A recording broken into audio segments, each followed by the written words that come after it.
హరి ఓం శ్రీ గురుభ్యో నమః.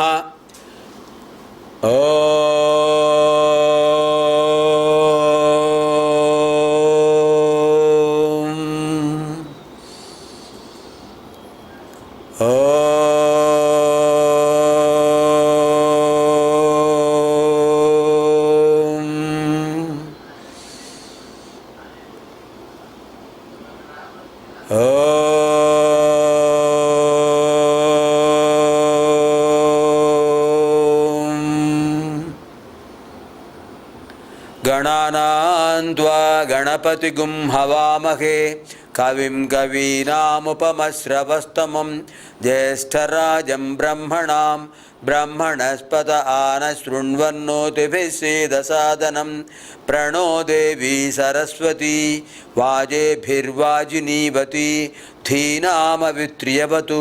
గణేశాయ నమః. సరస్వత్యై నమః. శ్రీగురుభ్యో నమః. హరి ఓం. శాంతి శాంతి శాంతి. శక్తిత్రయీ వేదమాతా సర్వదైవస్వరూపిణి సర్వసత్యధర్మస్వరూపా చ పాతు నః సర్వదా శుభా.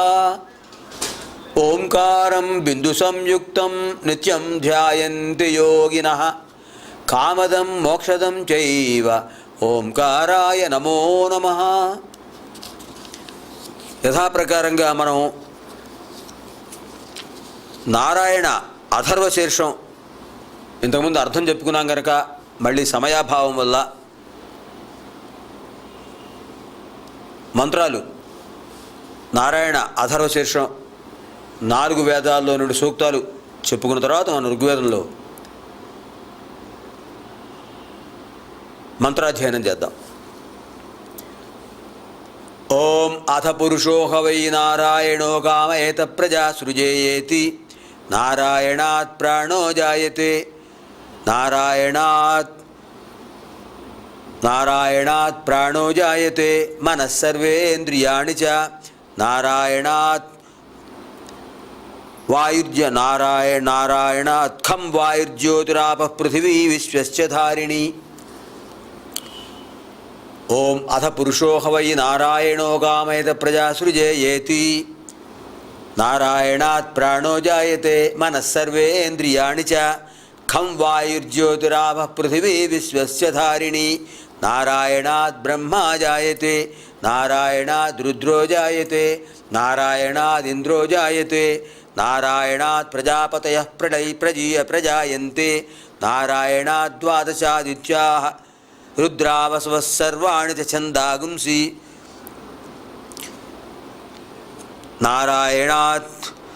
నారాయణాదేవ సముత్పద్యంతే నారాయణే ప్రవర్తంతే నారాయణే ప్రళీయంతే ఇది ఋగ్వేదశిరో యోధీతే. ఓం అథ నిత్యో నారాయణః బ్రహ్మా నారాయణః శివశ్చ నారాయణః శక్రశ్చ నారాయణః ద్యావా పృథివ్యౌ చ నారాయణః కాలశ్చ నారాయణః దిశశ్చ నారాయణః ఊర్ధ్వశ్చ నారాయణః అధశ్చ నారాయణః అంతర్బహిశ్చ నారాయణః. నారాయణ ఏవేదగుం సర్వం యద్భూతం యచ్చ భవ్యం నిష్కళో నిరంజనో నిరాకార నిర్వికల్పో నిరాఖ్యాత శుద్ధో దేవ ఏకో నారాయణః న ద్వితీయోస్తి కశ్చిత్ య ఏవం వేద స విష్ణురేవ భవతి ఇది యజుర్వేదశిరో యోధీతే.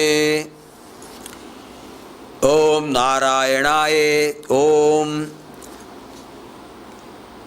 ఓమిత్యగ్రే వ్యాహరేత్ నమ ఇది పశ్చాత్ నారాయణాయేత్యుపరిష్టాత్ ఓమిత్యేకాక్షరం నమ ఇది 2 అక్షరే నారాయణాయేది 5 అక్షరాణి. నారాయణస్యాష్టాక్షరం పదమధ్యేతి యో హవై నారాయణస్యాష్టాక్షరం పదమధ్యేతి అనపబ్రువః సర్వమాయురేతి విందతే ప్రాజాపత్యగుం రాయస్పోషం గౌపత్యం తతో మృతత్వమశ్నుత ఇతి య ఏవం వేద ఇది సామవేదశిరో యోధీతే. ఓం ప్రత్యగానందం బ్రహ్మపురుషం ప్రణవస్వరూపం అకార ఉకార మకార ఇతి తానేకథా సమపరత్తదేతదోమితి యముక్త్వా ముచ్యతే యోగి జన్మ సంసార బంధనాత్. ఓం నమో నారాయణాయేతి మంత్రోపాసకః వైకుంఠభువనలోకం గమిష్యతి. తదిదం పరం పుండరీకం విజ్ఞానఘనం తస్మాత్ తదిదావన్మాత్రం బ్రహ్మణ్యో దేవకీపుత్రో బ్రహ్మణ్యో మధుసూదన. ఓం సర్వభూతస్థమేకం నారాయణం కారణరూపమకారణం పరబ్రహ్మ. ఓం ఏతదథర్వశిరో యోధీతే. ప్రాతరధీయానో రాత్రికృతం పాపం నాశయతి సాయమధీయానో దివసకృతం పాపం నాశయతి. ఆదిత్యాభిముఖో అధీయానః సమస్త పంచపాతక ఉపపాతకాత్ ప్రముచ్యతే. సర్వవేద పారాయణ పుణ్యం లభతే. నారాయణ సాయుజ్యమవాప్నోతి శ్రీమన్నారాయణ సాయుజ్యమవాప్నోతి య ఏవం వేద ఇత్యుపనిషతు. ఓం శాంతి శాంతి శాంతి.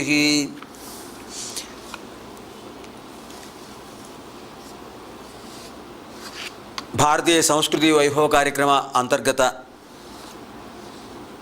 ఋగ్వేద అధ్యయన కార్యక్రమంలో దీర్ఘతముడు అనేటువంటి మహర్షి మనకు అనిలః అనిలః అనలః ఆపః వరుణః. ఆపః అంటే వరుణః. ఈ దేవతల గురించి మనకు వర్ణించాడు, ఆయన దర్శించి వర్ణించాడు. తర్వాత మనకి ఈయన అశ్విని దేవతల గురించి చెబుతున్నాడు. ఈ అశ్విని దేవతలు సంజ్ఞాదేవి యొక్క కుమారులు. ఇంతకుముందు మనకి మంత్రాల్లో విద్యారణ్య స్వామి వారి వ్యాఖ్యానాల్లో మనం తెలుసుకున్నాం.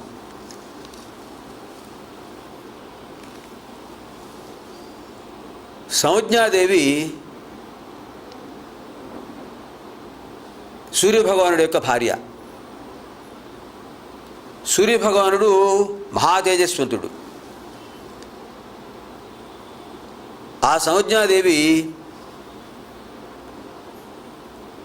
ఆయన యొక్క తేజస్సును భరించలేక తనలోంచి ఒక శక్తి స్వరూపాన్ని సృష్టించింది. ఆమెకు ఛాయాదేవి అని పేరు పెట్టింది. ఆ ఛాయాదేవిని తన స్థానంలో ఉంచేసి ఈ సంజ్ఞాదేవి భూలోకంలో అశ్వరూపంలో తిరుగుతోందిట. దేవతలు కామస్వరూపులు, కామరూపం కోరిన రూపం పొందుతారు కనుక కామరూపులు. అటువంటి స్థితిలో ఆ సూర్యభగవానుడి యొక్క సంకల్పంతో ఆమెకు 2 కుమారులు జన్మించారు. అశ్వరూపంలో ఉన్నటువంటి సంజ్ఞాదేవి పుత్రులు కనుక అశ్విని దేవతలు అని పేరు పెట్టారు. ఈ అశ్విని దేవతలు కవలలు. ఈ కవల పిల్లలు, ఈ అశ్విని దేవతలు ఇద్దరు కూడా సంకల్ప మాత్రంతో జన్మించిన వాళ్ళే. దేవతలకు అదో శక్తి ఉంది కదా. అటువంటి ఈ అశ్విని దేవతలు ఇద్దరు కూడా, వీళ్ళకి అసలు పేర్లు నాసత్య వైదస్య దస్రహ. నాసత్య దస్రహ. నాసత్య పెద్దవాడి పేరు, దసరహ రెండవవాడి పేరు. నాసత్య దసరహ అనే పేర్లు కలిగిన వాళ్ళు ఇద్దరు. తల్లిని బట్టి అశ్విని దేవతలు అని పేరు వచ్చింది.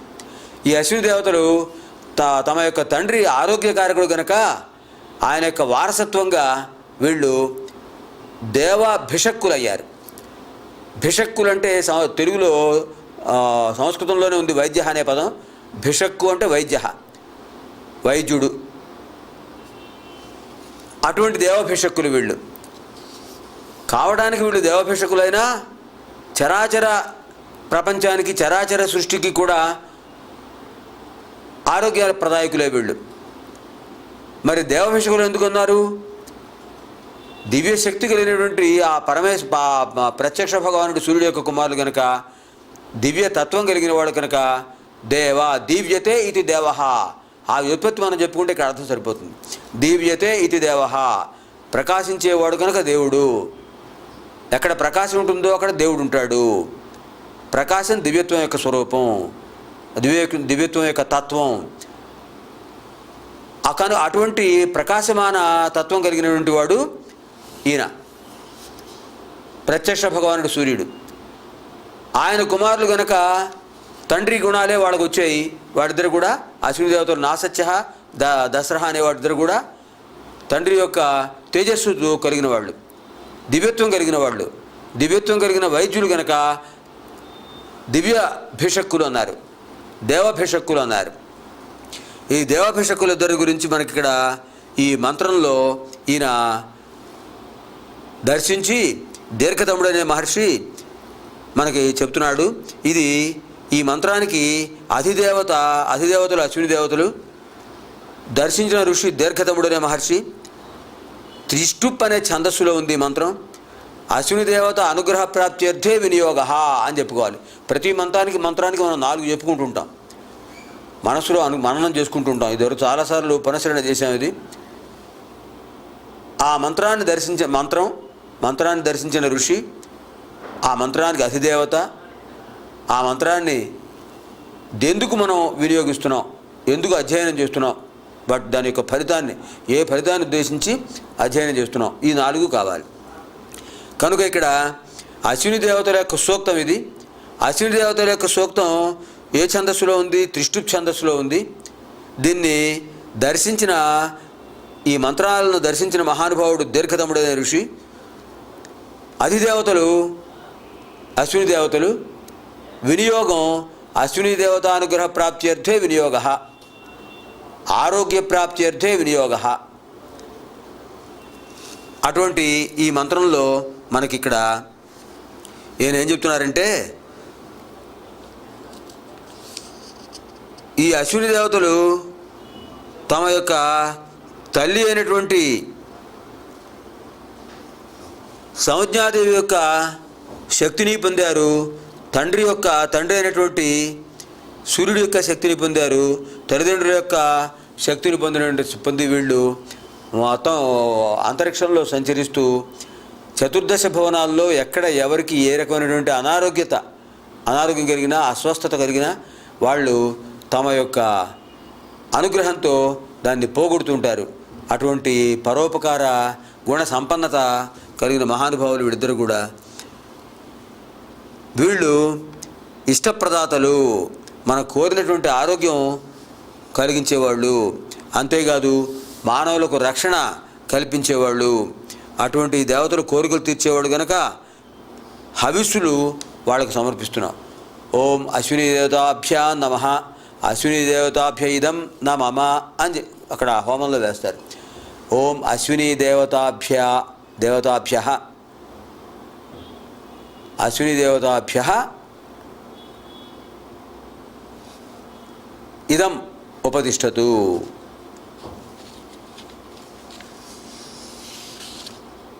అని వాళ్ళను స్మరిస్తూ వాళ్లకు ఇది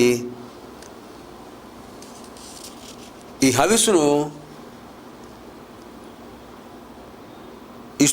సమర్పిస్తున్నారు. అటువంటి మహానుభావులు వీళ్ళు సుదీర్ఘమైనటువంటి కాంతితత్వం కలిగిన వాళ్ళు, బ్రహ్మజ్ఞాన సంపన్నులు.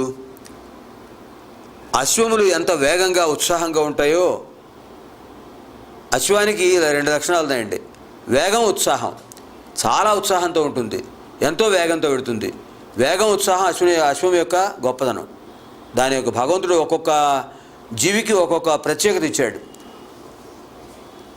అటువంటి వేగము, ఉత్సాహము కలిగినటువంటి దేవతలు అశ్విని దేవతలు. అంత ఉత్సాహంతో, అంత వేగంతో వెళ్ళిపోతుంటారు 14 భువనాల్లో ఎక్కడికైనా సరే వెళ్ళి వాళ్ళకు ఆరోగ్యాన్ని ప్రసాదించి వస్తుంటారు. అటువంటి వాళ్ళు ఈ అశ్విని దేవతలు.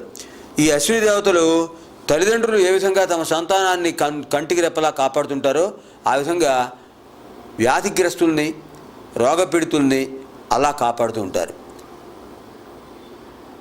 వాళ్ళకి ఎటువంటి ఆటంకాలు రాకుండా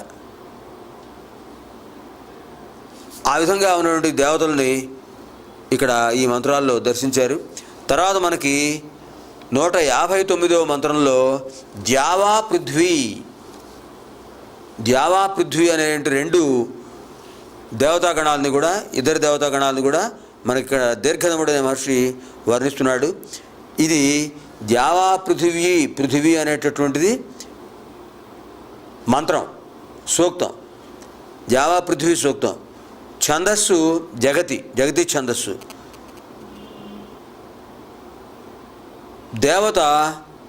దేవతలు ద్యావా పృథివీ. జవ అంటే ఆకాశం, పృథివీ అంటే భూమండలం.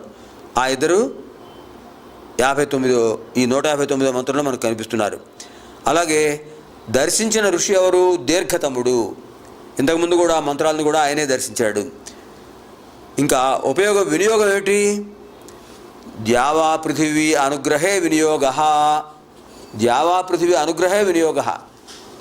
ఆ ద్యావా పృథివీ యొక్క అనుగ్రహంలోనే మనం ఈ మంత్ర జపాన్ని వినియోగించాలి, మంత్ర జప ఫలితాన్ని పొందాలి. ఆ విధంగా ఇక్కడ ఈ మంత్రంలో ద్యావా పృథివీ గురించి వర్ణిస్తూ, ఈ ద్యావా పృథివీ 2 కూడా సుసమృద్ధములు, మనకు సమృద్ధిని కల్పించేవి. అంతేకాదు ఈ సూర్యుడు వీళ్ళిద్దరికీ అధికారిగా ఉన్నాడు. ద్యావా పృథివీ ఇద్దరికి కూడా అధికారి సూర్యుడు. ఆయన సమస్త లోకాలకు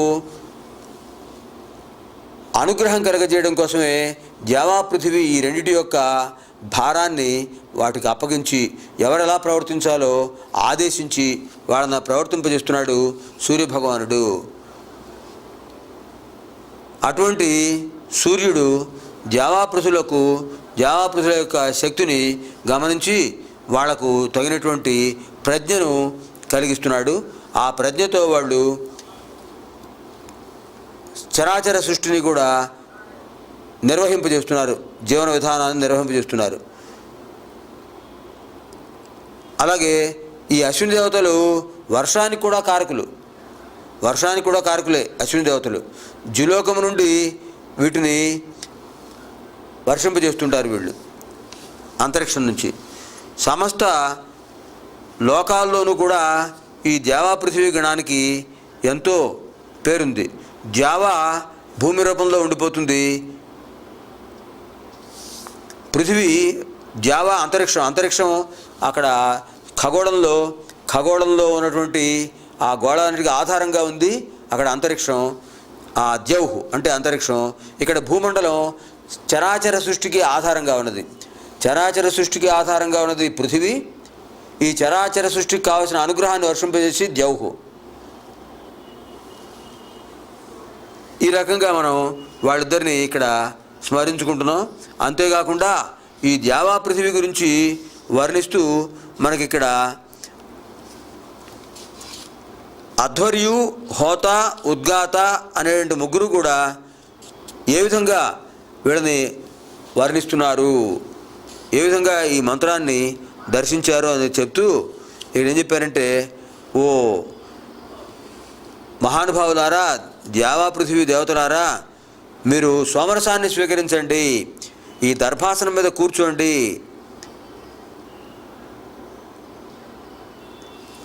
అదేవిధంగా మీ యొక్క అనుగ్రహం వల్ల మేము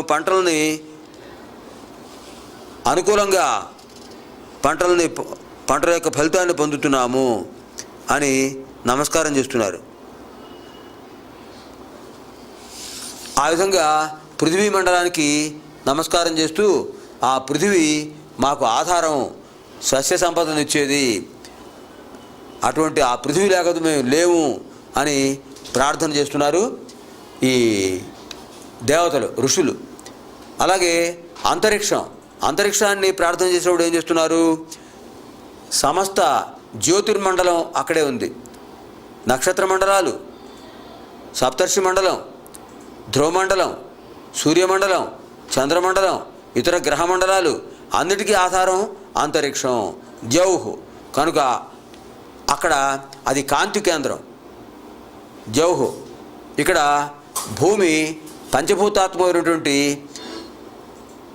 మానవులకు జీవనాధారమైన కేంద్రం ఈ పృథివీ. ఈ విధంగా ద్యావా పృథివీ రెండు కూడా మనకు ఎంతో గొప్ప అనుగ్రహాన్ని కలగజేస్తున్నాయి. అక్కడ పైన ఉన్నటువంటి ఆ ద్యౌహు అనేటటువంటి తత్వం మేధా సంపత్తిని కలిగిస్తుంట, మేధస్సును అభివృద్ధి పొందిస్తుంటుంది. ఇక్కడ భూతత్వం కాయ కష్టాన్ని కలగజేస్తుంది, శ్రమను కలగజేస్తుంది. శ్రమ పడండి, శ్రమయేవ జయతే అంటుంది పృథ్వీతత్వం. ఆ విధంగా ఈ ద్యావా పృథివీ మంత్రాలని వర్ణించి ఈ ద్యావా పృథివీ అందరికీ అనుగ్రహం కలిగించేటటువంటి దేవతాగణం ఇద్దరు కూడా అటువంటి మహానుభావులకు నమస్కారం అని ఈ మంత్రంలో చెప్పారు. ఇప్పుడు తర్వాత మనకి దీర్ఘతముడు మరొక మంత్రంలో ఏం చెప్తున్నాడంటే, అనేక మంది దేవతలు అంటే మనకి ఇక్కడ అష్ట వసుగణాల్లో ఇప్పటి వరకు అనిలహ, అనలహ, ఆపహ అయ్యారు. అలాగే ద్యావా పృథివీ వేరే గణాలు అవి అయిపోయాయి. ఇప్పుడు మిగతావి సోమహ, మిత్రహ అయిపోయాడు. సోమహ, సోముడి గురించి, ప్రత్యుష, ప్రభాస, ఆ ముగ్గురు దేవతలు, ధ్రువ, ఆ నలుగురు దేవతల గురించి మనకి 164వ మంత్రంలో ఈయన దర్శింపజేస్తున్నాడు ఈ దీర్ఘతముడనే మహర్షి. ఇప్పుడు మనం సంస్కృత పరిచయంలో దివ్యాం భవ్యాం సుబోధాం చ శుద్ధాం అర్థప్రదాయినీం జననీం బహుభాషాణం వందే గీర్వాణ భారతీం కేయూరాణి నభూషయంతి పురుషం హారాన చంద్రోజ్వలాః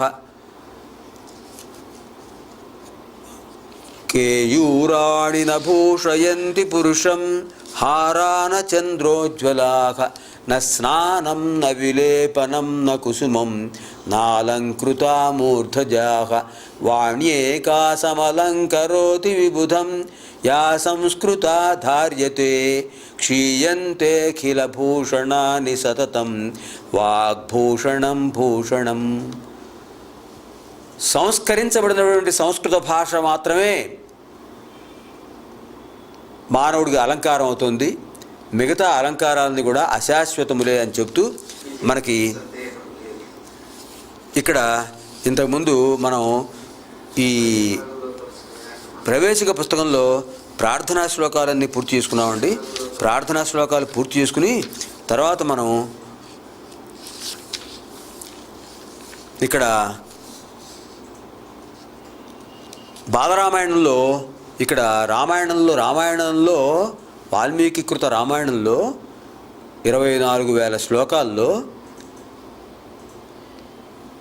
మొత్తం సప్తకాండాత్మకం. అందులో బాలకాండలో మొదటి సర్గ బాలరామాయణం. నారద మహర్షి వాల్మీకి రామాయణ కథనంతటిని కూడా రాముడి రాజ్య పరిపాలన వరకు సంక్షిప్తంగా 100 శ్లోకాల్లో ఆయన చెప్పారు. ఆ 100 శ్లోకాలు ఉన్నటువంటి బాలరామాయణం విశిష్టమైనటువంటిది. అందులో మనం కొన్ని శ్లోకాలు ఇవాళ సంస్కృత భాష పరిచయంలో భాగంగా చెప్పుకుందాం. రామాయ రామభద్రాయ రామచంద్రాయ వేధసే రఘునాథాయ నాథాయ సీతాయ పతయే నమః. కూజంతం రామ రామేతి మధురం మధురాక్షరం ఆరుహ్య కవితాశాఖాం వందే వాల్మీకి కోకిలం. అంజనానందనం వీరం జానకీ శోకనాశనం కపీశమక్షహంతారం వందే లంకాభయంకరం. వేదవేద్యే పరే పుంసి జాతే దశరథాత్మజే వేద ప్రాచేత సాదాసీత్ సాక్షాత్ రామాయణాత్మనా. వేదం రామాయణ రూపంలో ఆవిర్భవించింది. దానికి కర్త ప్రచేతస మహర్షి యొక్క కుమారుడైన ప్రాచేతసుడు వాల్మీకి అని చెబుతూ ఈ రామాయణ శ్రవణ ఫలితాన్ని ఒక పద్యంలో చెప్పారు. యః కర్ణాంజలి సంపుటైరహరహస్ సమ్యక్ పిబత్యాదరాత్ వాల్మీకేర్వదనారవిందగళితం రామాయణాఖ్యం మధు. జన్మవ్యాధి జరా విపత్తి మరణైః అత్యంత సోపద్రవం సంసారం స విహాయ గచ్చతి పుమాన్ విష్ణోః పదం శాశ్వతం. ఈ రామాయణ కథను బాలరామాయణ అయినా సరే 100 శ్లోకాల్లో సంక్షిప్త రామాయణం చదువుకున్నా కూడా, పారాయణ చేసుకున్నా కూడా జన్మ వ్యాధి జరా విపత్తి బాధలన్నీ కూడా పోగొట్టుకుని సత్యలోకానికి వెడతాడు. విష్ణు దర్శనం అవుతుంది, ఆత్మజ్ఞానం లభిస్తుంది, భగవత్ దర్శనం లభిస్తుంది, భగవద్ ఐక్యం చెందుతాడు అని చెప్తున్నారు. తపస్వాధ్యాయ నిరతం తపస్వీ వాగ్విదాంబరం నారదం పరిపప్రచ్ఛ వాల్మీకిర్ముని పుంగవం కోన్వస్మిన్ సాంప్రతం లోకే గుణవాన్ కశ్చ వీర్యవాన్ ధర్మజ్ఞశ్చ కృతజ్ఞశ్చ సత్యవాక్యో దృఢవ్రతః. ఇక్కడ ఏం చెప్పారంటే తపస్వాధ్యాయ నిరతం తపస్వి వాగ్విదాంబరం నారదం పరిపప్రచ్ఛ వాల్మీకిర్ముని పుంగవం. వాల్మీకి ఆయనకు ఆ పేరెందుకు వచ్చింది? వాల్మీకోద్భవుడు. రత్నాకరుడు మహాపండితుడు. ఆయన రామనామ ప్రభావంతో రామనామాన్ని జపిస్తూ తపస్సు చేయడం వల్ల, దీక్షలో ఉండటం వల్ల ఆయనకు తెలియలేదు, శరీర స్పృహ లేదు. ఆయన చుట్టూ వల్మీకాలు వచ్చేసి, వల్మీకం అంటే పుట్ట, చీమలు పెట్టాయి పుట్టలు, వల్మీకాలు పాములు, దాంట్లో పాములు చేరాయి. ఆ వల్మీకాలు చేరాయి. బ్రహ్మదేవుడు అతని యొక్క తపస్సుకు మెచ్చుకుని అనుగ్రహించాడు. ఆయన అనుగ్రహంతో ఒక్కసారి వల్మీకాలన్నీ కూడా పటాపంచలైపోయాయి. అప్పుడు బ్రహ్మదేవుడు చెప్పాడు, వల్మీకోద్భవ సంభవ సముద్భవ అని చెప్పి వాల్మీకి అని ప్రఖ్యాతి వస్తుందని చెప్పాడు. అటువంటి వాల్మీకి గురించి మనం తర్వాత ఆదివారం చెప్పుకుందాం. అంతవరకు కూడా హరి ఓం సహనావవతు సహనౌ భునక్తు సహ వీర్యం కరవావహై తేజస్వినావధీతమస్తు మా విద్విషావహై. ఓం శాంతి శాంతి శాంతి. స్వస్తి ప్రజాభ్యః పరిపాలయంతాం న్యాయేన మార్గేణ మహీం మహీషాః. గోబ్రాహ్మణేభ్యः శుభమస్తు నిత్యం. లోకాः సమస్తాः సుఖినో భవంతు. అసతో మా సద్గమయ తమసో మా జ్యోతిర్గమయ మృత్యోర్మా అమృతం గమయ. ఓం శాంతి శాంతి శాంతి. స్వస్తి.